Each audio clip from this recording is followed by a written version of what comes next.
ઓમ નમો ભગવતે વાસુદેવાય. વાલા ભક્તો, આજે આપણે શીતળા સાતમની કથા કરીશું. શ્રાવણ વદ સાતમ એટલે શીતળા સાતમ. આ દિવસે સૌભાગ્યવતી સ્ત્રીઓ સવારે વહેલી ઉઠી ઠંડા પાણીથી સ્નાન કરે છે, શીતળા માતાનું પૂજન કરે છે, રાંધણ છઠનું રાંધેલું ટાઢું ખાય છે, ચૂલો સળગાવતી નથી, સવારે પાણીયાળામાં શીતળા માનો દીવો કરે છે અને આ કથા કહે છે. ત્યારબાદ મંદિરે જાય છે અને શીતળા માતાની જે કુલેર હોય છે એ માતાજીને પ્રસાદ તરીકે ધરે છે. એક ગામ હતું. એ ગામમાં દેરાણી જેઠાણી અને સાસુ રહેતા હતા. દેરાણી અને જેઠાણી બંનેને એક એક દીકરા હતા, પરંતુ જેઠાણી ભારે દેખી હતી. નાની વહુ સીધી સાદી ભલીભોળી હતી. શીતળા સાતમનું વ્રત કરવા માટે નાની વહુ રાંધણ છઠના દિવસે રાંધવા બેઠી, જેથી બીજે દિવસે ટાઢું જમી શકાય. એનો છોકરો ઘોડિયામાં સૂતો હતો. રાંધતા રાંધતા મધરાત થઈ ગઈ, તોય હજી રાંધવાનું બાકી હતું. એવામાં નાની વહુનો છોકરો રડવા લાગ્યો. ત્યાં દેરાણીએ રાંધવાનું પડતું મૂકી છોકરા પાસે ગઈ. છોકરાને સ્તનપાન કરાવ્યું, ઘોડિયામાં સુવડાવી ત્યાં પોતે ચોખા ખાવા લાગી અને સૂઈ ગઈ. એ વખતે શીતળામાં એમના ઘરમાં પધરામણી થઈ. ચૂલો સળગતો હતો. એ જોઈ તેઓ ગુસ્સે થયા. તેમાં તેઓ આળોટ્યા અને દાજ્યા. આથી શીતળામાએ શાપ આપ્યો કે જેવું મારું શરીર બળ્યું એવું તારું પેટ બળજો. શીતળામાનો આ શાપ આપી ચાલ્યા ગયા. નાની વહુ સવારે ઉઠી ઘોડિયામાં જોયું તો છોકરાનું બળીને પડતું થઈ ગયું હતું. હવે એને પોતાની ભૂલ સમજાઈ અને લાગ્યું શીતળા માતા કોપ્યા છે. આથી તે રડવા લાગી, માથું કૂટવા લાગી. રડતી સાંભળી ને જેઠાણી ત્યાં આગળ દોડી આવી અને એની સાસુ પણ દોડતી ત્યાં જ આગળ આવી ચડી. આવીને બંનેએ જોયું તો નાની વહુને કહ્યું, રાતે તું ચૂલો સળગતો મૂકીને સૂઈ ગઈ હતી, તેથી મારી ઉપર શીતળામાં કોપાયમાન થયા છે. તું તારા છોકરાને લઈ શીતળામાની પાસે જા, તારી ભૂલ કબૂલ કરી એમની માફી માંગ. માં તારી ઉપર દયા કરશે, તારા છોકરાને સજીવન કરશે. સાસુની આ વાત માની છોકરાને ટોપલામાં લઈ ટોપલો માથે ચડાવી નાની વહુ શીતળા માતાને ગોતવા ચાલી. ચાલતા ચાલતા રસ્તામાં એક તળાવ આવ્યું. તળાવ પાસે ટોપલો ઉતારી નાની વહુ તળાવમાં પાણી પીવા ગઈ. ત્યાં તળાવમાંથી અવાજ આવ્યો, બાય તું આ તળાવનું પાણી પીશ તો મરી જઈશ. તું શા માટે રડે છે એ તો કહે. એટલે નાની વહુએ કહ્યું, શીતળામાં મારી ઉપર કોપ્યા છે. મારા છોકરાને એમણે બાળી મૂક્યો, માટે શીતળામાની માફી માંગવા જાઉં છું.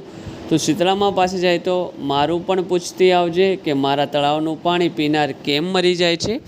નાની વહુ તો પાણી પીધા વગર ટોપલો માથે ચડાવ્યો અને આગળ ચાલવા લાગી. થોડેક દૂર ગઈ ત્યાં રસ્તા વચ્ચે બે આખલા ઊભા હતા. એ બંને આખલાઓ ગળામાં ઘંટીનું એક પડ હતું.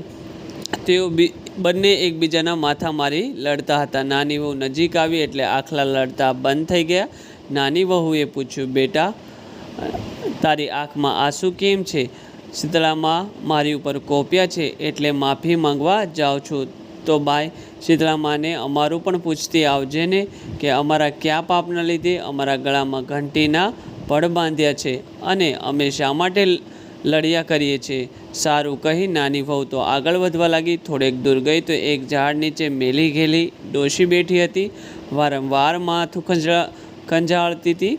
એને જોઈ ડોશીએ કહ્યું, આવ બેટી, હું તારી જ રાહ જોતી હતી. તારો ટોપલો નીચે ઉતારી જરા મારું માથું જોઈ આપને. માથામાં મને બહુ ખંજવાળ આવે છે. આ સાંભળી નાની વહુને દયા આવી. એણે ટોપલો નીચે મૂક્યો તો ડોશીમાનું માથું જોવા બેસી ગઈ. ઘણી વાર સુધી નાની વહુ ડોશીમાનું માથું જોયું. એમાંથી ઘણી લીખો જુઓ કાઢી મારી નાખી. આ ડોશીના માથામાં ખંજવાળ ઓછી થઈ ગઈ અને નાની વહુને આશીર્વાદ આપતા બોલી કે બેટી, ભગવાન તારું કલ્યાણ કરશે, તારી ભલાઈનો બદલો ભગવાન તને જરૂર આપશે. આમ કહી ડોશી તો અદૃશ્ય થઈ ગઈ. ડોશીની જગ્યાએ એકદમ પ્રકાશ પથરાઈ ગયો. એની જગ્યાએ શીતળામાં ઊભા રહી ગયા. છોકરાને શીતળામાએ સજીવન કર્યો તો શીતળામાના ખોળામાં રમવા લાગ્યો છોકરો. ત્યારબાદ નાની વહુને શીતળામાના દર્શન કર્યા અને પોતાની ભૂલ બદલ ક્ષમા માંગી. શીતળામાએ તેના માથા ઉપર હાથ મૂકી અને માફી આપી અને એનો હસતો રમતો છોકરો એના ખોળામાં મૂક્યો. પછી નાની વહુ તળાવના પાણી વિશે પૂછ્યું ત્યારે શીતળામાએ કહ્યું, બેટી, ગયા ભાવમાં એ તળાવ એક સ્ત્રી હતી. એ બહુ અદેખી હતી. ત્યાં કોઈ ચીજ વસ્તુ લેવા માટે એ કોઈને આપતી ન હતી. સવારમાં વલોણું કર્યા પછી છાશ લેવા આવે તો પાણી નાખી છાશ આપે. એના પાપનું નિવારણ એ કે તું જો જઈને તળાવનું પાણી ખોબામાં લઈ ચારે દિશામાં અંજલિ આપે, પછી તું પાણી પીએ તો પશુ પક્ષીઓ વટે માર્ગો એનું પાણી પી શકશે. પછી નાની વહુએ પેલા 2 આખલાની વાત પૂછી. ત્યાં શીતળામાએ કહ્યું કે બેટી, એ બંને આખલા ભાવમાં દેરાણી જેઠાણી હતા. એમને ઘેર કોઈ આડોશી પાડોશી દળવા ખાંડવા આવે તો એનું અપમાન કરી તેઓને કાઢી મૂકતા, એટલે આ ભાવમાં તેઓ બંને આખલા બન્યા છે. તું જો જઈને એમના ગળામાં રહેલી ઘંટી પડ કાઢી નાખે તો તેઓ સંપીને રહેશે. આટલું કહી શીતળામાં અંતર્ધ્યાન થઈ ગયા અને નાની વહુને પોતાના દીકરાને લઈ અને પાછી વળી ચાલતી ચાલતી જ્યાં આખલા લડતા હતા ત્યાં આવી. છોકરાને એક બાજુ બેસાડી આખલાઓ પાસે આવ્યા. આખલા પાસે આવી એણે વાત કરી, પછી એણે ઘંટીના પડ કાઢી નાખ્યા. આથી બંને આખલાઓ શાંત થઈ ગયા, એકબીજાના મિત્ર બની ગયા. ડોક નમાવી પેલી નાની વહુનો આભાર માન્યો. પછી નાની વહુ પોતાના છોકરાને તેડી પેલા તળાવ પાસે આવી. ચાલતી ચાલતી આવીને તળાવને બધી વાત કરી. તળાવમાંથી ખોબો ભરી પાણી લીધું, ચારે દિશામાં અંજલિ ભરી છાંટ્યું, પછી થોડુંક પાણી પીધું. ત્યાં તો ચારેય દિશાઓમાંથી પક્ષી પાણી પીવા માટે આવવા લાગ્યા. પછી તળાવે નાની વહુનો આભાર માન્યો. નાની વહુ પોતાના છોકરાને લઈ પોતાના ઘેર આવી. ઘેર આવીને પોતાના છોકરાને સાસુમાના ખોળામાં મૂકી દીધો. આથી સાસુમાં તો રાજી થઈ ગયા, પરંતુ તેની જેઠાણીને ગમ્યું નહીં. સાસુએ તો નાની વહુને પૂછ્યું, નાની વહુ બેટા, આ બધું કેવી રીતે બન્યું? એટલે નાની વહુએ બધી જ વાત માંડીને કહી. આ સાંભળી જેઠાણી પણ શીતળામાના આશીર્વાદ લેવાનું મન થઈ ગયું. પછી બીજે વર્ષે જ્યારે રાંધણછઠ આવી તેની રાહ જોવા લાગી, પણ સમય જતાં ક્યાં વાર લાગે છે. બીજા વર્ષનો શ્રાવણ મહિનો આવ્યો. શ્રાવણ મહિનાની રાંધણછઠ પણ આવી, એટલે એણે પણ જાણી જોઈ રાંધણછઠનો રાતનો ચૂલો સળગતો મૂકી તે તો સૂઈ ગઈ. એવામાં શીતળામાં ફરી નીકળ્યા. ફરતા ફરતા એના ઘરમાં પ્રવેશ કર્યો. ચૂલો સળગતો જોઈ માતાજી ગુસ્સે થયા.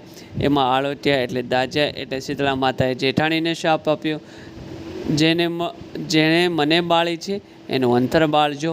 આ કહી માતાજી તો રૂઠ્યા. સવારે જેઠાણીએ ઉઠીને જોયું તો છોકરો ઘોડિયામાં બળીને ભડથો થઈ ગયો હતો. એણે રડતા રડતા શું બન્યું એની બધી વાત સાસુને કરી. એટલે સાસુએ એમને વઢ્યા અને પછી કહ્યું, જા તું પણ નાની વહુની જેમ શીતળામાને મનાવવા માટે જા, એમ વિનવણી કરજે, એટલે મા તારો દીકરો સાજો નરવો આપી દેશે. આ સાંભળી જેઠાણી તો છોકરાને ટોપલામાં નાખીને ચાલી નીકળી. આગળ જતાં જતાં પેલું તળાવ આવ્યું. તળાવને કીધે ઝાડની નીચે છોકરાનો ટોપલો ઉતારી તળાવમાં જેવું પાણી પીવા જાય એટલે અવાજ સાંભળ્યો, પાણી પીશ નહીં, નહીંતર તો મળી જઈશ. આથી એણે પાણી પીધું નહીં. એટલે તળાવે કહ્યું, તું ક્યાં જાય છે? જેઠાણી કહે, હું ગમે ત્યાં જાઉં, એની તમારે શી પંચાયત? આમ કહી પાણી પીધા વગર ચાલી નીકળી અને આગળ ગઈ ત્યાં ઘંટીના પડવાળા પેલા 2 આખલા મળ્યા. તેઓ લડતા લડતા પણ જેઠાણીને જોઈને શાંત થઈ ગયા અને પૂછ્યું, બહેન તું ક્યાં જાય છે? આ સાંભળી જેઠાણી ગુસ્સે થઈ બોલી, હું ગમે ત્યાં જાઉં, એની તમારે શી પંચાયત? આમ સાંભળી આખલા કંઈ બોલ્યા નહીં. બાઈ તો ટોપલો લઈને આગળ ચાલી નીકળી. આગળ જતાં જતાં પેલી મેલી ગયેલી ડોશી મળી. આ ઝાડની નીચે બેઠી માથું ખંજવાળતી હતી. એણે જેઠાણીને આવેલી જોઈને કહ્યું, વહુ બેટા, સારું થયું તું આવી ગઈ. મારા માથામાં બહુ ખંજવાળ આવે છે, જરા માથું ખંજવાળી આપને. જુઓ ને, આ લીખો કાઢી આપને. આ સાંભળી જેઠાણી ખીજાણી અને બોલી, તમારે જેવી મેલી ગયેલી ડોશી કામ કરવા હું નવરી નથી. હું તો શીતળા માતાની શોધમાં જાઉં છું. આમ કહી તે તો ચાલી નીકળી. એ બહુ ભટકી પણ શીતળા માતાને ક્યાંય મળ્યા નહીં. એ તો મરેલા છોકરાને લઈ અને પાછી આવી. દેરાણી ભક્તિ ભાવવાળી હતી એટલે એને સુખ પ્રાપ્ત થયું. જેઠાણી એના લક્ષણને લીધે દીકરાને ખોઈ બેઠી. હે શીતળામાં, તમે જેવા દેરાણીને ફળ્યા એવા તમારી ભક્તિ કરનાર સૌને ફળજો. જય શીતળામાં. માં શીતળામાને એટલી જ પ્રાર્થના કે કોઈના ઘરમાં કંકાસ ન થાય, દેરાણી જેઠાણીઓને સારું ભળે અને પરિવારમાં સુખ શાંતિ જળવાઈ રહે. ઓમ નમો નારાયણ. જય શીતળામાં.